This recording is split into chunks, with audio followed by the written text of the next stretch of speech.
พระราม3นะคะก็ไม่ได้แวะมานานในวันนี้ก็นะคะอยากนี่ค่ะน้ำพริกอ่องนะคะจะมีเครื่องเคียงนะมีบรอกโคลี่ไปนะคะสิ่งอย่างข้าวโพดอ่อนก็มีแคบหมูนี่นะคะแคบหมูคือจะแบบฟินมากคือต้มยำปลาคังต้มยำปลาคังนี่แซ่บมากคนหาไม่ได้หาทานได้ทุกที่นะอันนี้นะแล้วก็มีอาหารว่ามันต้องมีผักเราต้องทานผักเยอะๆแล้วจะแบบว่าสุขภาพดีนะคะเพราะมันจะมีไฟเบอร์เนาะก็คือผัดยอดมะระหวานนะจ๊ะเป็นมะระหวานแล้วก็สำหรับน้ำพริกอ่องก็จะมีนะคะ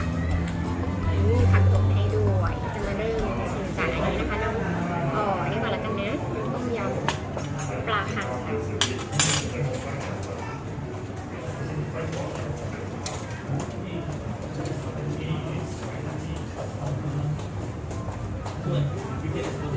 โอ้ยนั่นไหลแล้วอ่ะว่าวันนี้รสชาติจะอร่อยเหมือนเดิมเหมือนครั้งที่เราเคยมาทานหรือเปล่าเนาะ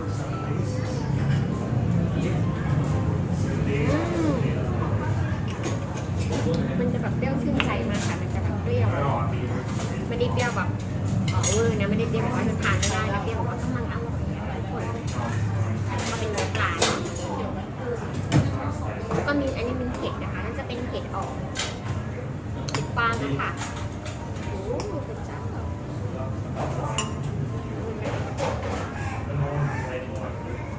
นื้อปลามันจะมีความแบบดุ่มๆมันจะยากอยู่นะแต่ฉันก็ต้องทานนี้เลยนะมันจะเหมือนกับเนื้อปลามันจะแบบหนุ่มนิดนึงอะค่ะก็จะแบบอร่อยมากเมนูนี้คือแบบเล็กคอมเมนต์นะคะแล้วก็นี่เป็นน้ำพริกอ่องน้ำทานกับข้าวสวยค่ะแต่ถ้าเป็นคนเหนือก็ทานกับข้าวเหนียวเนี่ยค่ะไม่ได้ทานกับข้าวสวยนะจ๊ะค่ะ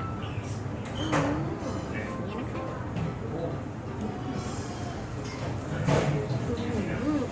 อร่อยมากไม่ต้องไปถึงภาคเหนือเลยมาที่ร้านเดินของได้ทานน้ำพริกอ่องที่ว่าอร่อยรสชาติแบบว่าโอ้โหบางทีที่ว่ายังอร่อยกว่าทางแถวหนูด้วยซ้ำไปนะคะเพราะว่าแต่ละคนก็มีฝีมือต่างกันนะเชอรี่ค่ะ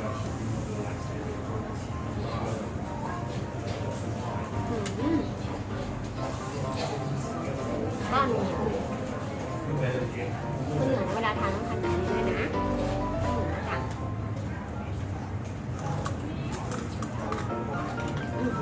กินตามไปเลยนะแบบ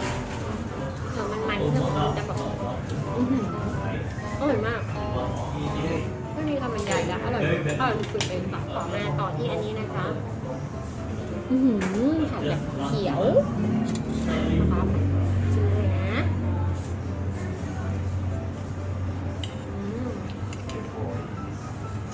จะรสชาติแบบนั้นผู้ดีมันจะแบบไม่มีรสจะไม่โดดนะคะรสแบบละมุนมากโอเคถ้าใครที่ได้ผ่านมาแถวนี้นะคะร้านเรือนทองนะคะเรือนทองพระราม3นะคะ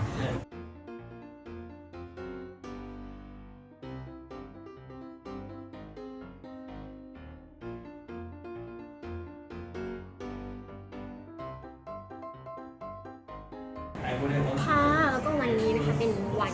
ลอยกระทงนะคะก็วันที่11 เดือน 11เนาะวันปีนี้ปี 2562เนาะทานอาหารที่ร้านอาหารเรือนทองนะคะบรรยากาศมีความเป็นไทยๆนะคะก็คือน้องที่ว่าเป็นคนเสิร์ฟเนี่ยนะคะก็คือจะที่ดูแลนะคะก็จะแต่งตัวแบบเหมือนชุดไทยชุดไทยสวยมากทุกคนก็จะแต่งเป็นแบบเป็นเอกลักษณ์นะคะเหมือนเป็นฟอร์มที่แบบว่าสวยงามมากนะคะ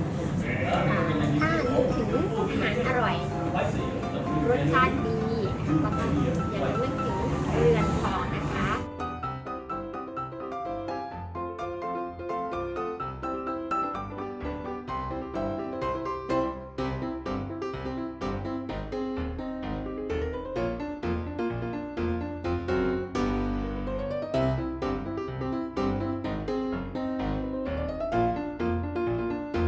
ค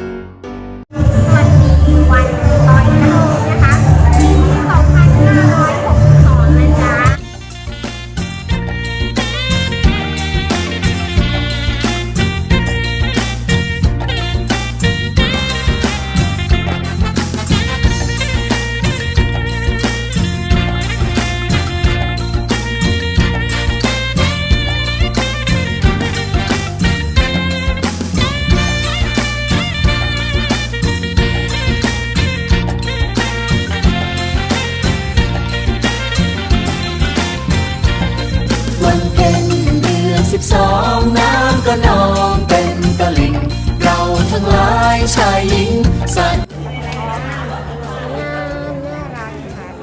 ขอให้คนมีความสุขในวันและการเดินทางนะคะร่ำรวยร่ำรวย เพี้ยนจากปกติมันยังหวาน ประการในเดือนวันลอยกระทงปีนี้นะคะ11 พฤศจิกายน 2562 นะคะก็จะรอเลยนะคะเนี่ยวันนี้เสียดายกระทงอ่ะ ไทยห้านะแม่ไทยห้า อย่างเราเร็วสวยอ่ะ ได้แล้วไม่ต้องไปเลย ได้แล้วเราบอก ไม่ทันผิดหรอ เอาดีด้วยไว้รางวัลที่หนึ่งด้วยนะคะ เพราะว่านี่เชื่อว่าทุกปัญหามีทางออกถ้าแค่เราถูกรางวัลที่หนึ่งนะคะรวยหัวรวยด้วยค่ะ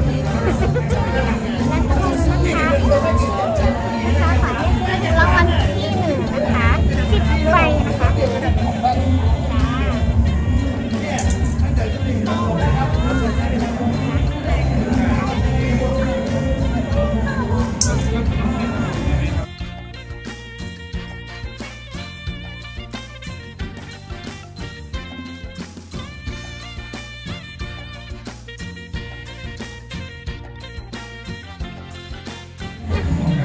เรากดกระทงค่ะค่ะ น้ำก็นองเต็มตลิ่งเราทั้งหลายชายหญิงสนุกกันจริงวันลอยกระทงลอยกระทงลอยกระทงลอยกระทงกันแล้ว นะคะขอให้เพื่อนๆทุกคนร่ำรวยคิดสิ่งใดก็สมปรารถนานะคะใครที่ปีนี้ไม่มีคู่ลอยปีหน้าขอให้มีคู่ลอยนะจ๊ะ บุญจะส่งให้เราสุขใจบุญจะส่งให้เราสุขใจ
น้องไปรับมาได้เลยถือว่า